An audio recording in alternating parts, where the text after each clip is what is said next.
told that this is the 158th anniversary of Abraham Lincoln's speech at Gettysburg, which is a great entree to your talk. We hope your talk will be as good as Lincoln's speech. Blair, we're really honored to have you here. He's a Maryland boy, born in Baltimore, grew up in rural Maryland. He went to Maryland University, worked as an electrician full-time, received varsity letters in high school and college, was an Eagle Scout, did medical school at the Universidad Central del Este, and then came back, completed a medicine residency at Greater Baltimore, chief residency, did a double fellowship in cardiology and cardiac electrophysiology at Penn State, and then was recruited to University of Toledo, where in 11 years he became full professor of medicine and pediatrics. In his spare time, he's authored over 250 peer-reviewed articles, 34 book chapters, co-editor of a book, Syncope, Mechanisms and Management, and also author of another book called The Fainting Phenomenon.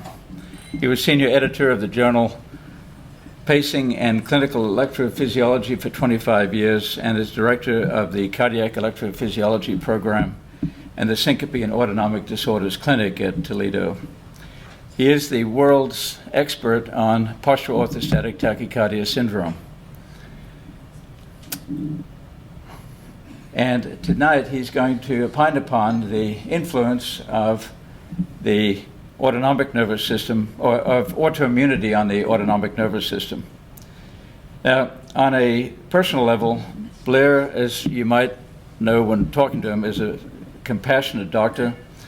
He's been awarded the Leonard Toe Humanism Medicine Award in 2006. He was the Shining Star Award for Toledo Medical Center for outstanding medical care. He's published numerous poems, essays on what it's like to be a physician and a patient in a collection called The Calling. He was voted Distinguished University Professor by University of Toledo in 2009. He was the Dysautonomia International Physician of the Year for 4 years running.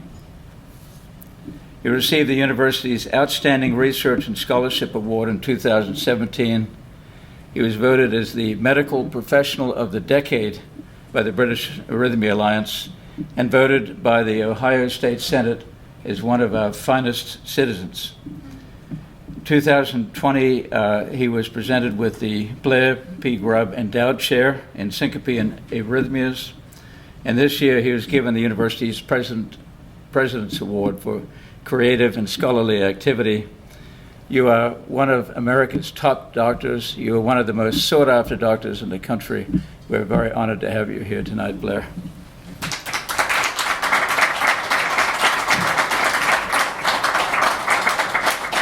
Thank you very much.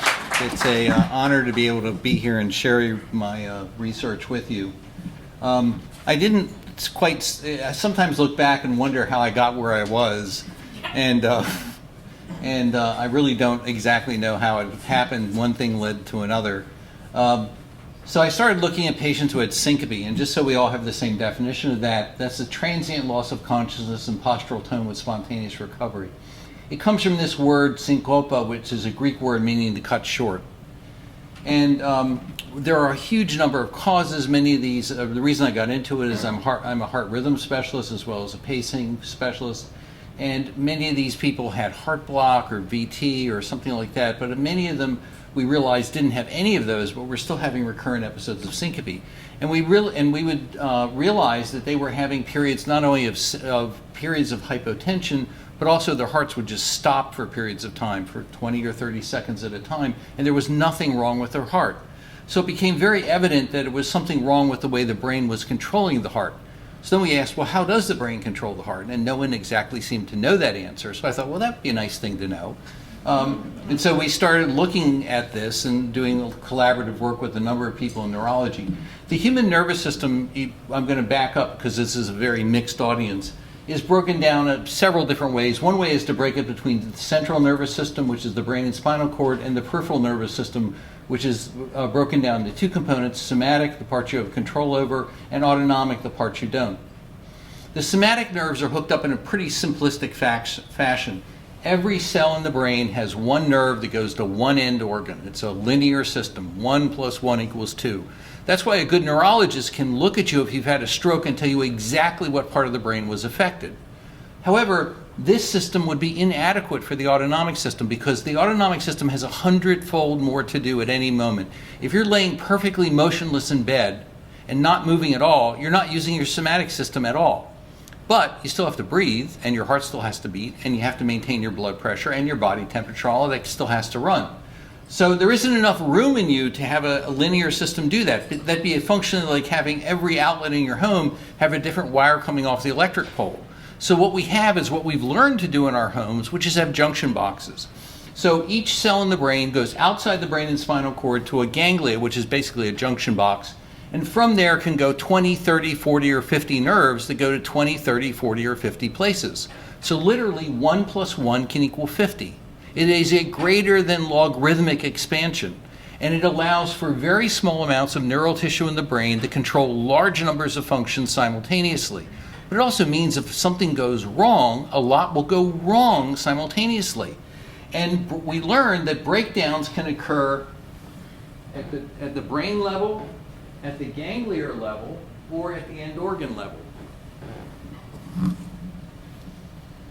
Now, the areas of the brain, there's multiple areas of the brain that control this. If I give this talk to neurologists, I go into more detail, but for this audience tonight, basically I've colored the areas that are involved in this, and incoming information regarding what your pressure is and other things is processed in the brainstem and the medulla in an area called the nucleus tractus solidaris.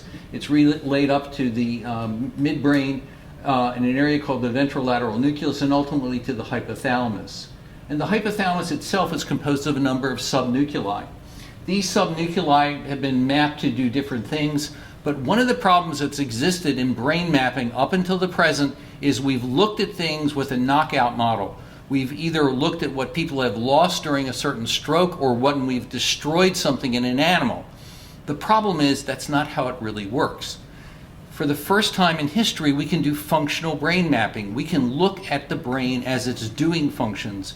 You can map people as they're reading, talking, doing mathematical equations, lifting or moving different things. And it turns out that multiple areas of the brain have to work simultaneously. Now, the areas that we mapped out are part of that circuit, but they're just part of it. So the American Academy of Neurology published a functional brain map several years ago, and it's a holographic image. The only way you can see it is as a hologram. And when they had people talk or speak in a different language or sing, you can see that multiple areas of the brain are sending signals all back and forth all at the same time. It is a much more complicated interplay of systems than we originally thought.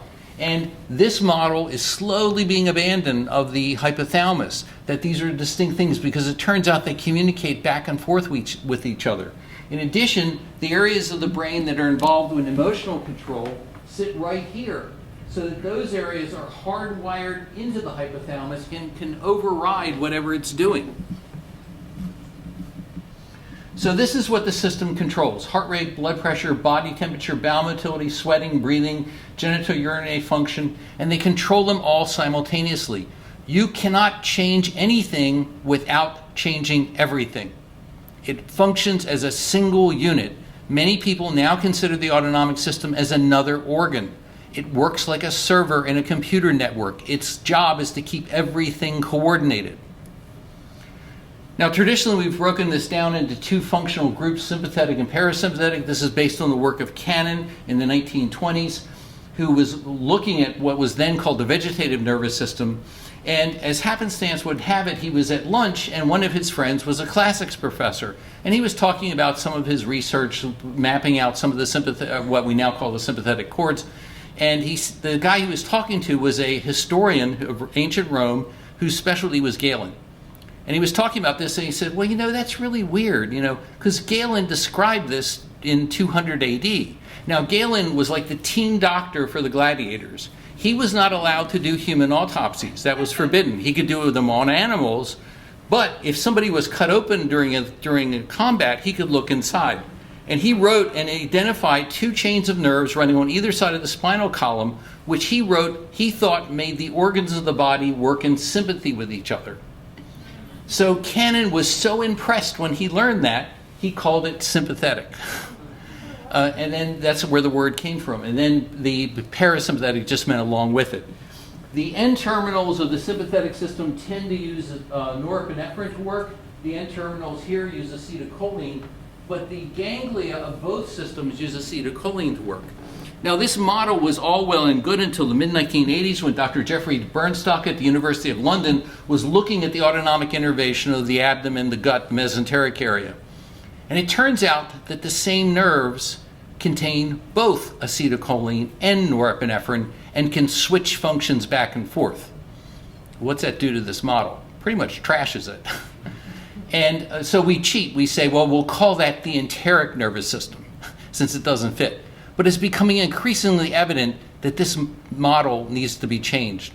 This is what we do all the time in science, right? We make a model based on what we know at the time, and then as we learn more, we say, I don't know that this really works.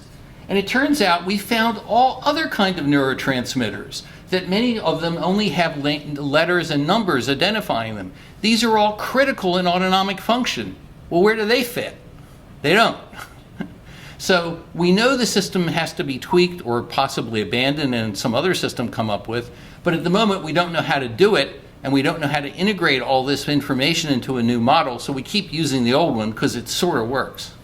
On the other hand, if you think of it like when you teach children atomic theory, you don't teach them about electron clouds and probability zones. You use that little orbital thing that looks like a solar system that nobody has believed since 1920. Because it works, you can use it. How does the brain know what's going on? It basically looks, when it's looking at blood pressure, it looks at stretch. There are certain fibers which are unmyelinated C fibers called mechanoreceptors which line every blood vessel of the body. The majority of them, 2/3 of all the mechanoreceptors in the body, are in the posterior aspects of the right and left ventricle. So your heart is your major blood pressure sensor. The second most frequent place is the aortic arch, third of the carotid bodies, but they're in every blood vessel. When they're stretched, they give off more electrical activity. The brain monitors that electrical activity as a reflection of blood pressure. It doesn't, so it's like how it's like looking at it. Then it sends out commands of what to do with that information, like raise this, lower that, change this, alter that. And then there's a feedback loop. So it's just like the machines we build. There's input, processing, output, feedback. The system can break at any point along the way and make it so it doesn't work. So this is a partial drawing of the autonomic system, which actually my daughter, who is an artist, removed some of it because it was too many lines. And I showed this to my ex-son-in-law, who was or still is a Cisco systems designer. And he was astonished. He said, "This is how we are wiring computer networks for artificial intelligence." He had never seen this before, and he was like, he actually had me print it so he could take it to work and show everybody. So we're figuring out how to do the thing that nature already figured out over evolutionary time, because it works. These are overlapping, redundant, interconnected systems. And again, as I said, everything, to change anything, you must change everything simultaneously. So how does the system work in a practical basis? When you stand, 1/3 of your blood is pulled downward immediately by gravity, just immediately. And you have to respond to it immediately or everybody would pass out. What happens is when blood is pulled downward, there's a central point around which the pressure doesn't change. It's called the venous hydrostatic indifference point. It's roughly between the diaphragm and the belly button. And there's more stretch on the vasculature from here down and less stretch from there up. And what happens is it so selectively increases vasoconstriction from your waist down, but it increases heart rate and the force of myocardial contraction. And all three of those together pull blood back up, and you can stand successfully. Indeed, it works so quickly you can jump out of bed, jump out of a chair, do double backflips, and your pressure will stay the same. Once you're upright, you must maintain it. If you can't, gravity wins, you lose. And more of your blood volume will be displaced downward. The more that's in the lower half of you, the less can be in the upper half of you. How you feel will be dependent upon how much displacement occurs. Small amount, you'll feel tired.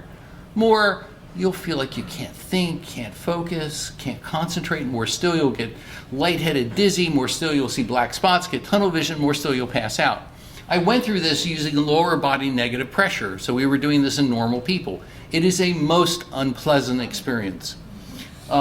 So humans are the only truly upright creatures on the planet. We're the only true two-legged creatures. And we have adaptations for that no other animal has. One thing is we have venous valves. You may not be aware of this because we all learned this in medical school. Other animals don't have them. They don't need them. They're on all fours. They're dorsal. Our blood pressure regulating system was designed for an animal who is dorsal on all fours, where it works just great. However, being human and being upright, then evolutionary-wise, has freed up our hands to do all kinds of things. It places our brains, the center of our humanity, at the most precarious of positions in maintaining adequate blood flow. So the two, especially when you go to run. So if you go to run, you've got a really problem. You want to arterially vasodilate to provide more oxygen to the actively metabolizing muscle, but that would drop your blood pressure. So we have something that animals don't. It's called the skeletal muscle pump. When you contract your leg muscles, and to a lesser extent the abdominal and arm muscles, it compresses veins and propels blood back to the heart. A healthy set of legs can raise your pressure 10 points. So it compensates for the arterial vasodilatation by pumping venous blood back to the heart. Now, most of us use this as a backup system when we're running. So what happens if you have a runner? When they stop running is when they pass out. One of the fathers of autonomic research was Sir Roger Bannister, who was the first person to break the 4-minute mile. And he became interested in this when he crossed the finish line and passed out. By the way, the co-father of autonomics is David Streeton. And David Streeton was from South Africa and was a classmate of Sir Roger's and was in the same meet when he broke the 4-minute mile, and he set a record in the javelin, and his big complaint was nobody ever noticed. And he actually immigrated to the US and was at Syracuse and was an endocrinologist and started the autonomic research program there. So if you've got poor autonomic tone, you are dependent on your skeletal muscle pump. You may not realize it, but you're dependent. Most of us don't need it. I mean, sometimes when I operate, and I'll do a biventricular ICD, there'll be a 6-hour procedure, and I'm wearing a lead apron the whole time. So most of us can get along without it. But if you have autonomic insufficiency, you are dependent on it, and if you take it away, you'll crash. So Dr. Richard Sutton and Dr. Rose Kenny, soon to be Sir Richard Sutton, at the Westminster Hospital in England in 1985, came across the idea of turning off the skeletal muscle pump by putting somebody on a table and inclining them at 60 degrees with a footboard meant for weight bearing. At that angle, the only stress on you is gravity. Big deal. Like, no problem, unless your system doesn't work. And then it's a big deal because you will crash. And not only did it allow us having a diagnostic modality, but for the first time, we could measure something as it was occurring. We could provoke it at will. So we could measure EEGs and echocardiograms and blood for catecholamine levels and blood pressures and transthoracic impedance and abdominal impedance and sympathetic nerve traffic all at the same time. And what we learned is everything we thought we knew was wrong. You can say anything you want as long as nobody looks. I mean, heavens, we're in Washington, right? So this is the second patient we ever did. The first patient was negative. This was a research test. This was the tracing of a nurse who was employed by a local hospital and fired because she kept passing out.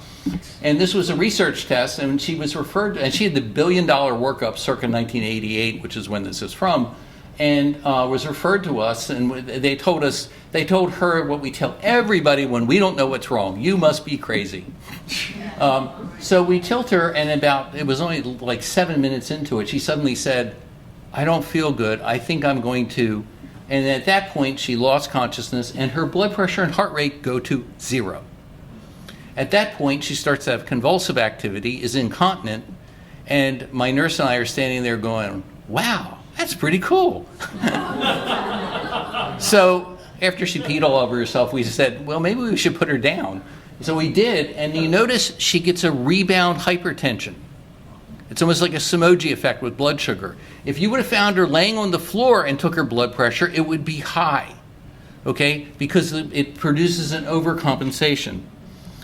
And this is what her heart rate did during the time. So when the sympathetic withdrawal occurs, which is what's happening, then everything stops, including the heart. Now, one of my former fellows, who's now at the University of Mississippi, calculated that the length of the asystolic period that you'll see during tilt table testing is directly dependent on the anal sphincter tone of the investigator. Because the longer you keep them up, the longer it's going to be. Now, I didn't know what I was doing in 1988, not that I really do now, but we admitted this lady to the hospital because I was kind of freaked out by this, and she was nice enough, and we put a Holter on her, and she was nice enough to pass out in front of the nursing station wearing her Holter. And you can see that it looks pretty similar. By the way, don't be confused for those of you who are not cardiologists. This is not an EKG complex. That's the artifact produced by her striking the floor. So we realized from these fortuitous recordings that we were reproducing something similar to what was happening in the real world and what the outside world was. Why do people care? Well, one of my father's favorite people was Will Rogers, and he kept telling me quotes from him all the time. And one of them was, "It's not the fall that hurts, it's that sudden stop at the end." So it's not a big deal unless you're her. And this is the wife of a CT surgeon who remembers standing at the sink doing dishes and woke up in the hospital. And what I reconstructed, I think happened, is she passed out, hit her jaw on the counter, broke it, flipped off and hit a table. And if you feel here, this area is called the zygomatic arch. And she crushed her zygomatic arch. And so ENT and ophthalmology spent the next 4 hours putting her face back together. So it's not a problem unless that's your wife or your mom. This is a kid from and I had some really gory ones, and I decided not to show those. This is a kid from California who kept passing out, and this is after one syncopal episode where she rolled down 2 flights of concrete steps at her school. And again, it's not a problem unless that's your kid. So we began to look at this, and I will start out by saying any system of classification is by its very nature arbitrary. You know, it's us imposing our will upon nature. Werner Heisenberg first said that it was impossible to measure the speed and position of a particle at the same time, and that was actually the Heisenberg uncertainty principle. But he and other people later adapted it to say the very act of observing a phenomena can change it. So what you think you're measuring actually nature, and you're measuring your distortion of nature. So for example, one of my hobbies is trying to learn quantum physics. We now don't believe there is an electron until you stop it. Okay, it's like this probability zone or cloud. An electron only comes into existence when you actually do something to stop it and make it be in one place. So this is a quote: "Since the measuring device has been constructed by the observer, we have to remember that what we observe is not nature itself, but nature exposed to our method of questioning." So we began to see there were patterns during tilt-induced syncope that were different from each other, and those different patterns seemed to correspond to the symptoms people were having. So we realized this wasn't one big group, but rather a whole bunch of things. And my daughter actually did this she's an artist, she did this illustration, and we began to break them down. We developed the system, and this is now the nationally used system, into 3 major groups: reflex syncopes, postural tachycardia syndrome, and autonomic failure. People who had neurocardiogenic syncope in between their episodes felt just fine. And then suddenly, out of the blue, the system would just stop. They would fall like a tree because they would go to 0 blood pressure and 0 heart rate. And if they didn't kill themselves when they hit the floor, when they woke up, they'd be just fine until their next one. It was almost like having epilepsy. Well, on the other hand, there were people who, especially older patients, where the system died, okay? They were always symptomatic. Every part of the autonomic system was failing. Many of these patients had other neurodegenerative disorders. The biggest group was Parkinson's disease, but other ones as well. And when you put them upright, all the blood in their body just drains to the lower half of them, and they don't make any compensation. So there's no compensation of heart rate. There's nothing happens, and they just pass out. Another group this was a tracing from a ward clerk at our institution who had been a triathlete, actually ran in the Ironman triathlon in Hawaii. And she was fine, got a bad infection one winter, and then said, I'm destroyed. I can't get out of bed. I try to walk across the room. I feel like my heart's beating out of my chest. I'm passing out multiple times. When we saw her, we tilted her, and you notice her heart rate goes from 70 to 160. Blood pressure falls a tad, not too much.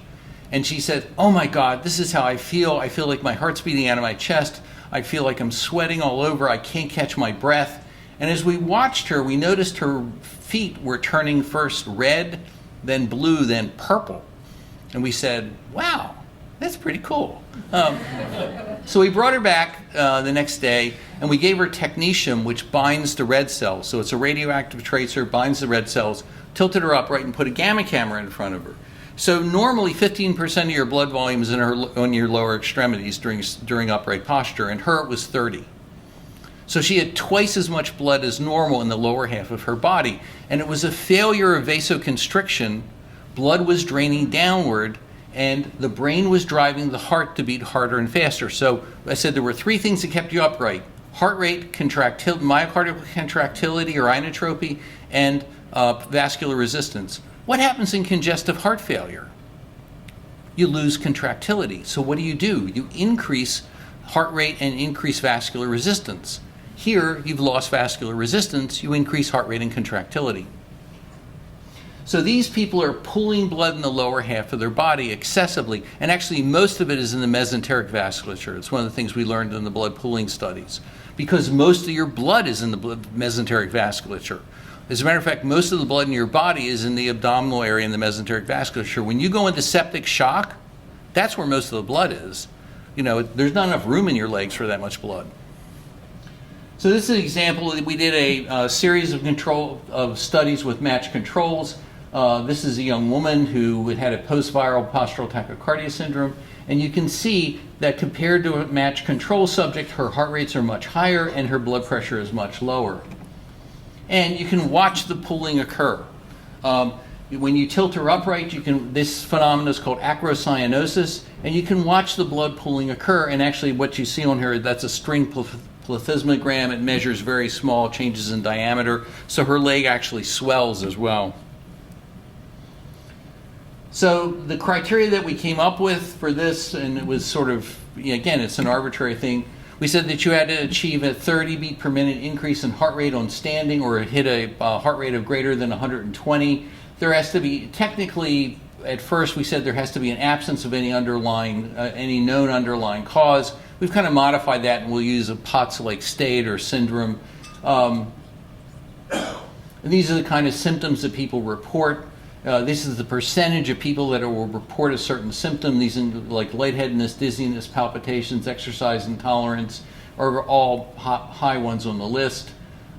Syncope isn't quite as common as some of the other ones because they feel so badly they'll actually sit down and not stay up long enough to pass out. But what we've learned is this is a heterogeneous group of disorders with similar clinical characteristics. It is not one big happy family, but rather a whole bunch of things can distort the normal compensatory responses to the upright posture. Again, as a cardiologist, if you look at congestive heart failure, there are like 100 different causes of it. There's not just a cause, but there are dozens and dozens of different ways to get to the same place. And this is a partial list. And things we've identified. We were doing a lot of research with mitochondrial disorders. We've seen plenty of people with traumatic brain injury. And I'm going to talk about autoimmunity. This is Stephen Hawking, who I have a great admiration for, that he managed to live a very creative and full life despite a horrible illness. He said the universe is analog, not digital. So the question we began to have is that the onset of many of the patients we saw, they would say, I was just fine. I had no problems in the world. I got this really bad infection, frequently an Epstein-Barr infection, by the way, and then everything fell apart. Everything fell apart. And that's the classic story in autoimmune disorders. My current wife was just fine, an athlete, and got an Epstein-Barr infection, and within a week developed full-blown rheumatoid arthritis. You know, every joint involved, every marker off the wall high. So again, that's how we know many autoimmune disorders occur. There's a phenomenon called molecular mimicry, where a virus gets into you by looking like you. That's how it doesn't get eaten right away. And when your system starts to go against it, it will sometimes go against parts of you that it came in disguised as.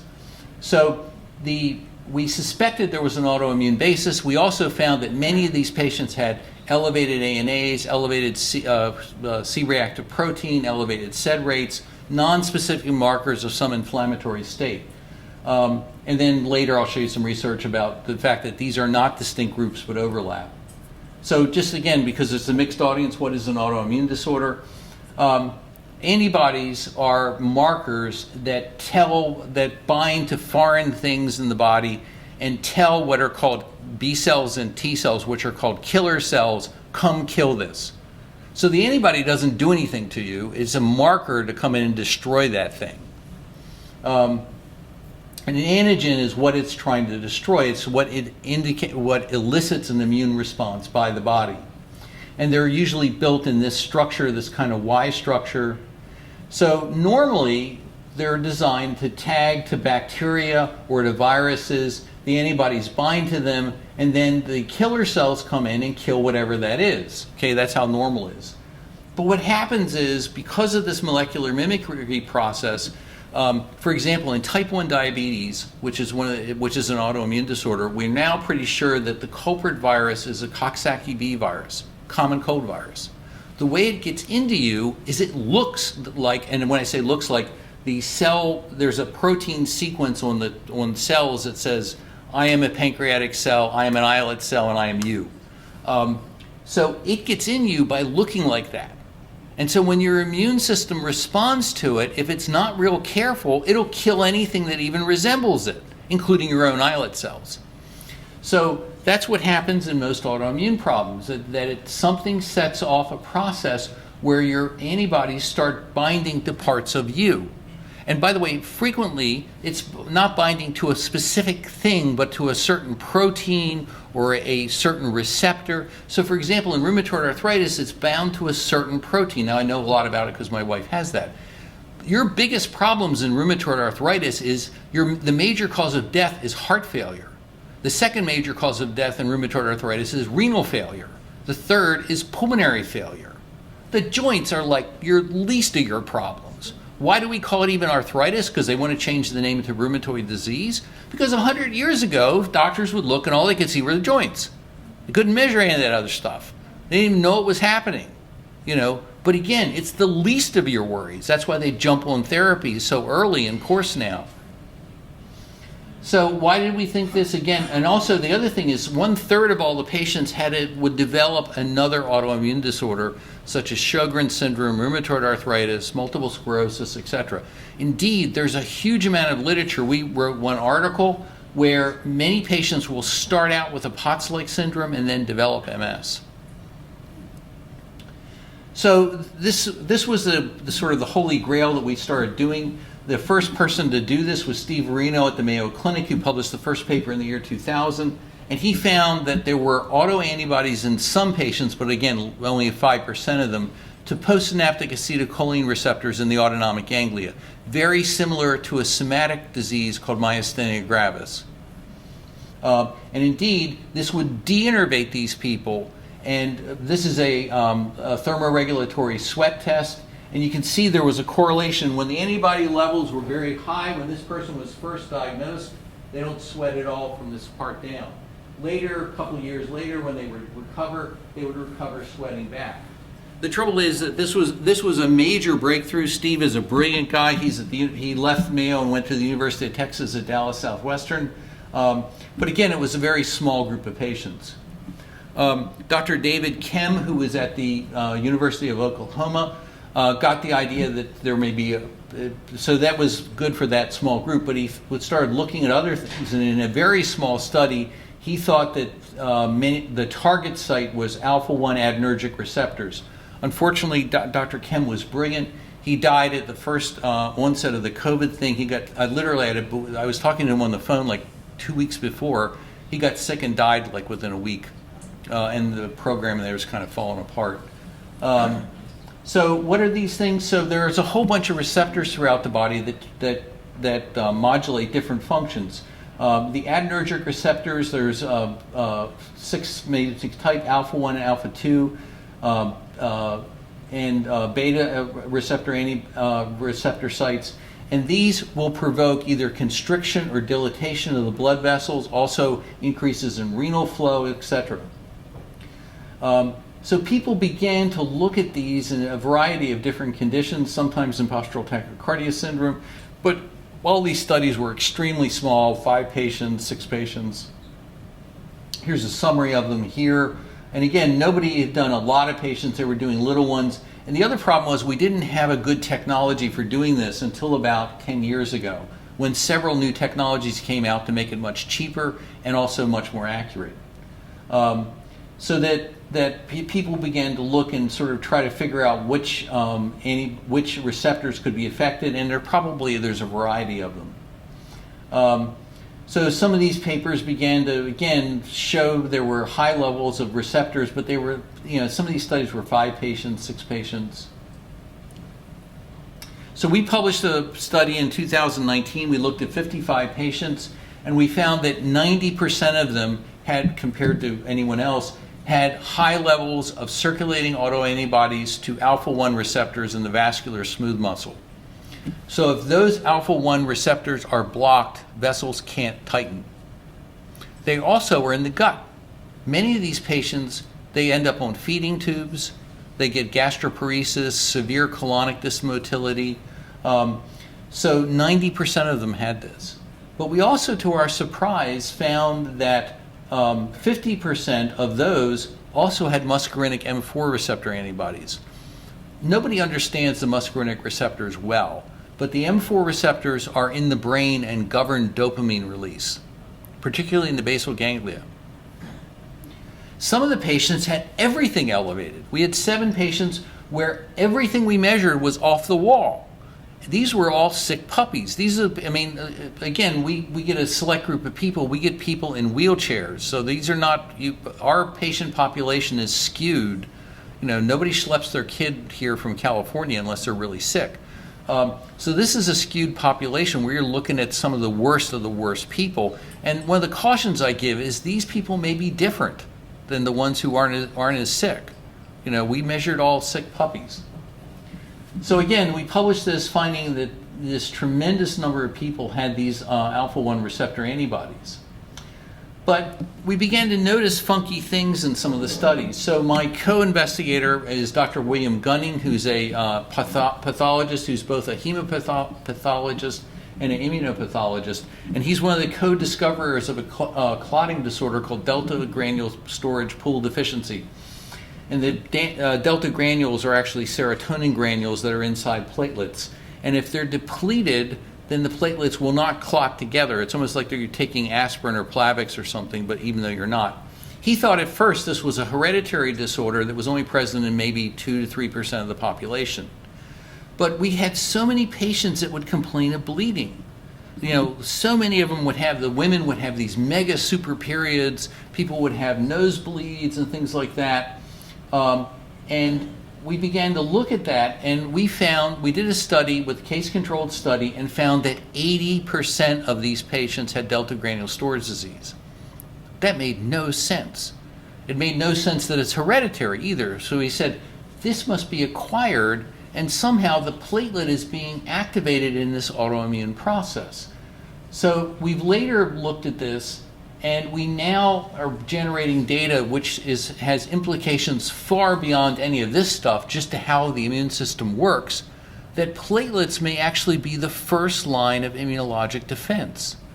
And they release cytokine substances that trigger the rest of the immune system to work. This was a study we published where we looked at a large number of patients. And we found, as I said, that 80% of them had depleted granules in their platelets. So we think that the platelets play a major role in inflammatory states, And this was a study that got a lot of press in the immunologic literature. And again, we weren't looking for this per se. It's something we found that may have implications far beyond anything that we're doing. Now, the other thing we noted is many people had mast cell activation syndromes, and many of the children would end up with a thing called eosinophilic esophagitis or gastritis. Eosinophils invade the esophagus or the stomach. These kids can no longer eat. They are dependent on feeding tubes to stay alive. But it made no sense, like, what is going on? And then we realized, well, if the innate immune system is involved, it would make perfect sense. What is the innate immune system? You have two parts of your immune system. The one you're used to thinking about is adaptive immunity, and that uses antibodies, T cells, and B cells. It was a guy named Rose at the Johns Hopkins Hospital 50 years ago who first proposed that the adaptive immune system could turn against you, and everybody thought he was nuts, the usual thing. When you use the term autoimmune, it's specifically referring to the adaptive immune system turning against you. However, about 25, 30 years ago, it was realized there was another component to the immune system that most of us haven't heard of called innate immunity. And it uses mast cells, eosinophils, basophils, and a group of chemicals called interleukins to work. They're also called cytokines. And if it turns against you, and about 15 years ago, we first realized it could turn against you too, we use the term autoinflammatory. Now, it's confusing. Don't ask me. I didn't make up the terms. But we thought that perhaps these people had these other problems because they had an autoinflammatory state in addition. So we did a study, and this was so what had happened is we had drawn many more samples of blood than we could use, and we just froze them, and then COVID hit. And they wouldn't let us do any new research. But we went to the IRB and said, look, we got all this stuff in the freezer, can we play with it? And they said, yeah, you can play with that. So we began to look at these frozen samples that were some of the same patients that we had recruited for the first study, and we looked at a number of cytokines that would be there, and to our amazement, virtually everything was elevated off the wall. Some things like tumor necrosis factor in these people were 50 times higher than controls, indicating there was an autoinflammatory state. So we just sent away another study where we looked at 35 patients and had 35 matched control patients and did an even broader array of cytokines and interleukin things, and we got the same exact result, but even more so. Some of these were 2 and 3 times higher, some were up to 50 times higher. So this paper is currently in review at the Journal of the American Heart Association, and we're now in another trial where we're looking at three groups of people: normal controls, post-viral POTS, and post-COVID patients. So we are being flooded with post-COVID long-haul POTS patients. I think that there's just another virus that's triggering it. And so far, our preliminary data, what we're finding is the exact same thing. Adult rheumatoid arthritis is an autoinflammatory state that then drives the autoimmune state. If you stop the autoinflammatory state, the autoimmune state stops. All of the drugs you hear about for RA, Humira, Kevzara, Enbrel, they target the autoinflammatory response. They target tumor necrosis factor. In the case of Humira, it's tumor necrosis factor.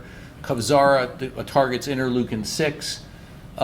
These are all working at the level of the autoinflammatory response. And I think the exact same thing is happening here. Different cytokines are being activated, but the same kind of thing. So I was going to share some of what the sort of electrician part of me. So what we saw is that when we would tilt some of the POTS patients, they would go flatline into asystole, and frequently these people gave us histories of passing out recurrently or having convulsive activity. So the idea of being able to measure what's going on in the real world with your heart rate has been a goal for a long time. You'll hear the term Holter Monitor. This is named after a real person. This is William Holter, and that was the first one. It was 85 pounds. And that's a motorcycle battery that he had to power it. But he was an electrical engineer and a genius, and he got the thing down to about 2 pounds. But again, it's a little limited. So I was one of the first people in North America to put in the device on the right, which is an implantable monitor. So it's an EKG you implant under the skin, and it records 24/7. It's now come out in a much smaller form. It's injected under the skin, and it's there like 24/7 for the next 5 years. Here's what it looks like on an X-ray. And this is an example of a POTS patient who said, I keep passing out, and the mother it was a young woman, and he said, she's had this convulsive activity, we've taken her to neurology, they keep doing EEGs, they keep normal, but she passes out, has what looks like a tonic-clonic seizure, is incontinent of both fecal matter and urine, and it's really stopped her life. So we put one of these in, and in this study we said, well, let's look at what's happening. Let's try to be good scientists and not just say the lady's crazy. So this is one of her episodes. Now this is the lead into it, and her heart rate's actually high but normal. And then suddenly you can see it slows down and just stops for 38 seconds. And then she hits the ground like a ton of bricks and then finally wakes up. So we published a series of papers using this technology and shown that a subgroup of patients, and we only think it's about 10% or 15% of the POTS population, actually has an overlap with neurocardiogenic syncope. And in that subgroup, when you put in pacemakers, you can eliminate the convulsive syncopal events. They still have other symptoms. We can eliminate that. Again, this was part of my research helping develop this pacemaker. I did it originally with a different company. But basically, it can measure blood pressure. We now have pacemakers that can measure blood pressure. And it does so by creating a continuous electrical field between the tip of the pacing lead and the can, which sits up here. And when the heart is full of blood, the impedance to current flow is less than when it's empty. So on each beat of the heart, it gives you like a sine wave curve. When we put these in for the first 12 hours, it measures every heartbeat, summates them into a template, and then we use that to be able to measure pressure. They'll work in 80% of patients. This is one of the papers we recently published on this. This is one it's sort of funky because I just had it in clinic right before I came here. But this is someone, a POTS patient, who was kept passing out, and you can see this is not one of his bad episodes, and he just goes flatline. So these overlap with each other. This is a Venn diagram I stole from Pulmonary because they use it to show the interrelationship between asthma, bronchitis, and emphysema. And there you have people who are purely one, purely the other, but some people are a little one, little the other, and they've gotten to the point is, I don't care which one of those you are, really.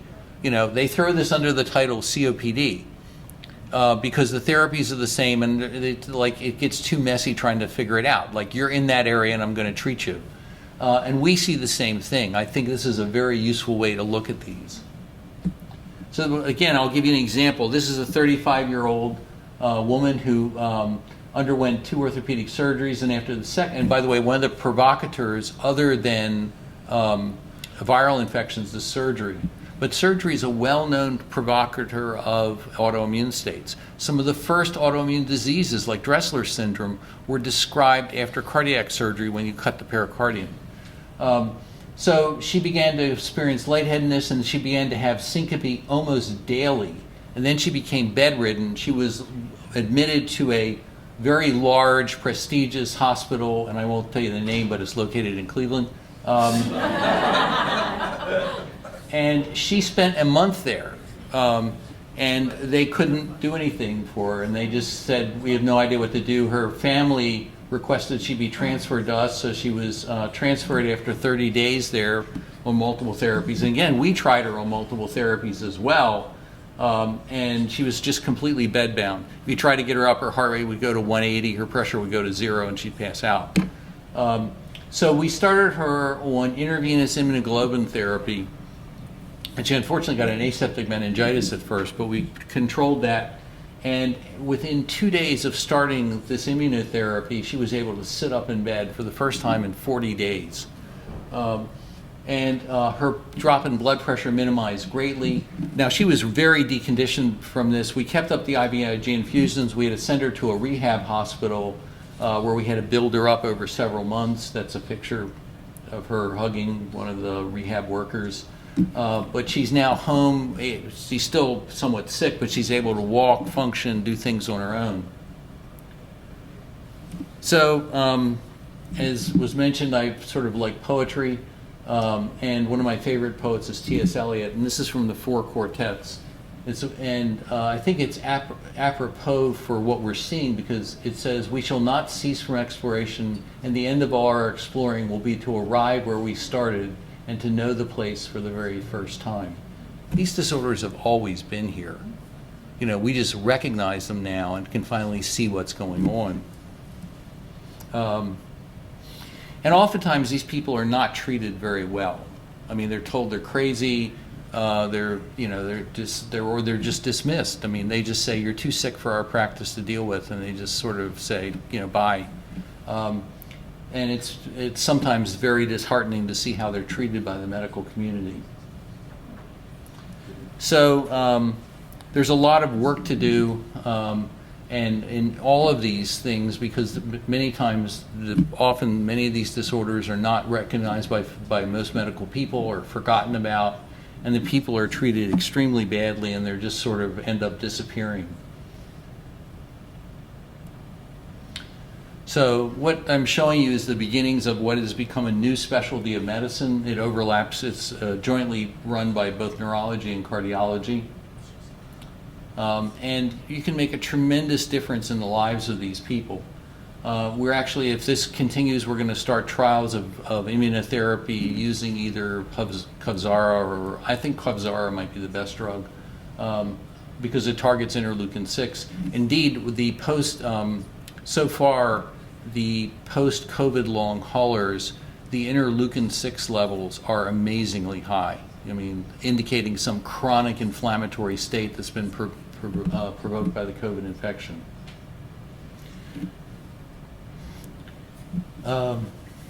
It's easy to be up here and do all this stuff, but you can't really do it unless you've got support. And I've been lucky enough to be married to two amazing women. My first wife, Barbara, was actually a pediatric resident with Dr. Carson at Hopkins when he was a resident as well. She died of a glioblastoma. I married one of her close friends, who is Dr. Dina Eber, who's a professor of art at Bowling Green State University, who has been equally supportive. And I couldn't have done any of this without both of their supports. So thank you for letting me present this to you.